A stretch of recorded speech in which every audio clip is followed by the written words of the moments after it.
హైదరాబాద్ స్థానిక సంస్థల కోట ఎమ్మెల్సీ ఎన్నికకు కాంగ్రెస్ బీఆర్ఎస్ దూరంగా ఉన్నాయి. తగిన బలం లేకపోవడంతో ఆ పార్టీలు ఈ నిర్ణయం తీసుకున్నాయి. నామినేషన్ల గడువు ముగియగా ఎంఐఎం, బీజేపీ అభ్యర్థులు చివరి రోజు దాఖలు చేశారు. ఈ నెల 23న ఎన్నిక జరగనుంది.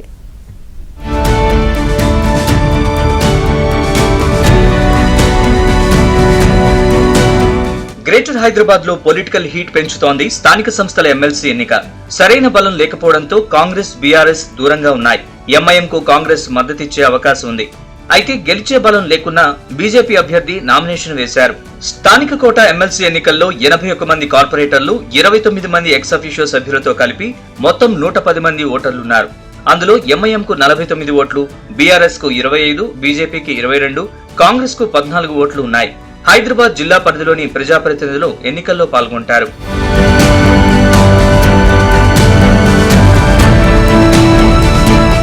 ఎమ్మెల్సీ ఎన్నికకు బీజేపీ తమ అభ్యర్థిగా గౌతమ్ రావుని ప్రకటించింది.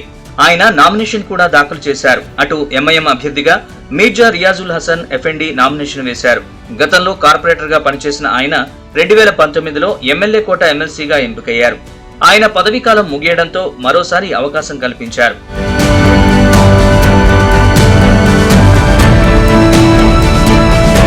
కాంగ్రెస్ మద్దతుతో ఎమ్మెల్సీ సీటును ఎంఐఎం కైవసం చేసుకునే అవకాశం ఉంది.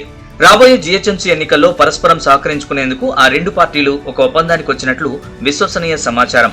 అటు బలం లేకున్నా ఉనికిని కాపాడుకునేందుకు బీజేపీ ప్రయత్నిస్తోంది. ఎవరికి మద్దతు ఇవ్వాలన్న దానిపై బీఆర్ఎస్ ఇంకా నిర్ణయం తీసుకోలేదు. ఎమ్మెల్సీ ఎన్నికల్లో ఎంఐఎం, బీజేపీతో పాటు 2 స్వతంత్ర అభ్యర్థులు కూడా బరిలో ఉన్నారు. ఈ నెల 23న ఎన్నికలు జరగనున్నాయి.